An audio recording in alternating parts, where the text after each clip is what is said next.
xukuumadda federaalka Itoobiya 48 saac ka hor waxa ay shaacisay inay ka baxday xabad joojin ay horay dhinaceeda ugu dhawaaqday si iskeed ah markii cududeeda military lagu jabiyay dagaalka ka socday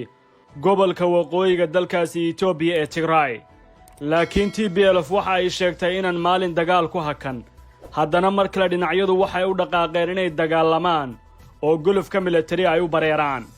kumanaan askari oo degdeg loo tababaray qaatay tababaro kooban ayaa loo soo xiray tababarada 48 saac ee la soo dhaafay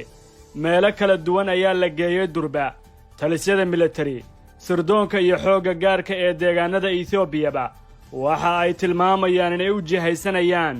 guluf kale oo ku wajahan gobolka Tigray laakiin haddii hore loogu dagaalamay gobolka Tigreega hadda xabaddu waxa ay ka bilaabanaysaa deegaanada dhaca xuduudaha ay ismaamulada Amxaarada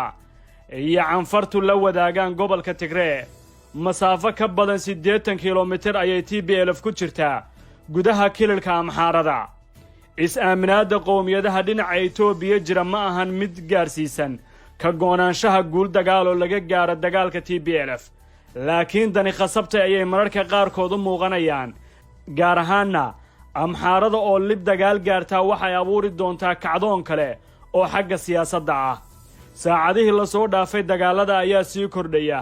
TPLF oo ka soo fogaatay masaafo ka badan 100 kiiloomitir dhammaan dhulka Tigray waxay hadda wajahaysaa duqeymo cirka ah way adagtahay inay hakiyaan ama iska caabiyaan diyaaradaha dagaalka sababtoo ah ma haystaan diyaarado kale oo ay ka horgeeyaan iyo hubka lidka diyaaradaha oo ay si fudud uga hortagi karaan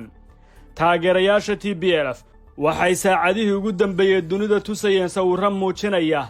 diyaarado aan duuliye lahayn oo yaalla saldhig military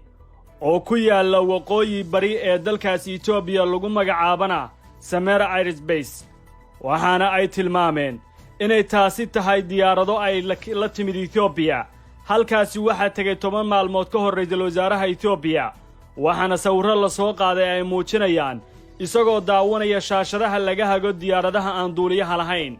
Addis Ababa ma qiran inay keensadeen diyaarado aan duuliye lahayn laakiin TPLF waxay leedahay diyaaradahan waxa laga leeyahay Iran midkoodna ma haysa cadeymo ku filan laakiin sawirrada muuqaalada hawada sare waxa ay muujinayaan diyaarad nooceedu yahay Mocher 6 oo ay samaysay Iran oo taalla garoon diyaaradeed masraxiyada dagaalka ee hadda labada dhinac haddii ay ku soo biirto cudud xagga hawada ah oo diyaaradaha iswada waxa ay dhabarjab weyn ku noqonaysaa TPLF oo xawaaraha ay ku socoto ka soo ku caqabad kale ay ka haysan doonto masaafada ay ka dhex dagaalami karto ee qowmiyada kale ah macluumaad kale wuxuu cadeynayaa in TPLF ay doonayso inay hadda hubayso qowmiyada kale oo aan iyaga ahayn si ay dagaalka ugu helaan garab gaar ahaanna oromada qaybteeda mucaaradka ah iyo qabiilo yaryar oo ka tirsan qowmiyadda Amxaarada taasoo muujinaysa loolanka gudaha oo sii ballaaran doona moral jabka iyo tayaxumada ku dhacday hogaaminta ciidanka Itoobiya ayay si wanaagsan u maareeyeen TPLF waana tan keentay inay meelaha qaarkood ku qabsadaan awood ciidan oo aan xoogganayn haddana dhibka laftirkooda haysta waa in 81 kiiloomitir in ka badan ay soo galeen ayna hadda u haynin maarayn dhammaystiran dhulkaasi maadaama meel kasta aysan ciidan ku reebi karin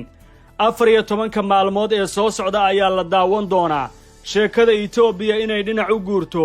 durba waxa la rumaysan yahay in gulufka cusub labada dhinac kii helaaba maalmo nafsi siyaasadeed uu heli doono markana uu liqi doono dibir kale waxaana markaasi kadib bilaaban doona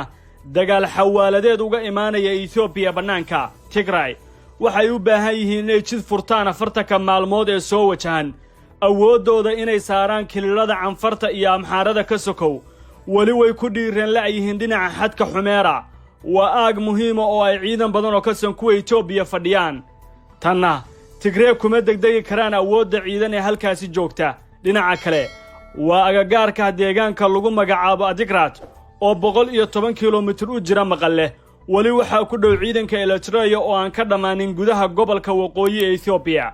Colonel Abiy Ahmed oo ku jira maalmo adag oo siyaasadeed ayna ishayaan farsamooyin ay dhigeen saaxiibadiisii hore ee reer galbeedka iyo TPLF ayaa doonaya inuu sii maamulo Itoobiya oo awood ku joogo laakiin dagaalka ka socda waqooyiga dalka ayaa lur siyaasadeed ku haya ma sahlana inuu dhinacna u fiyoobaado xataa haddii uu guul milatari ka gaaro TPLF oo dib ugu ceshto buuraha cadaadiska iyo qeyladhaanta reer galbeedka ayaa sii haysan doonta sida muuqata albaabada wadaxaajoodka ay garwadeenka ka ahaayeen reer galbeedku way xidhmeen rajada laga qabi karo in dib loo furo waa in labada dhinac midkood si wanaagsan dhulka loo dhigaa soo jeedinta dhammaan darafyada hore loogu jeediyey way diideen weliba xagga dagaalka ayay ka doorbideen wadaxaajoodka taasi waxa ay muujinaysaa Ethiopia inay jahaysan doonto haddii xataa dagaalka uu dhinac ku guulaysto Hidayah Online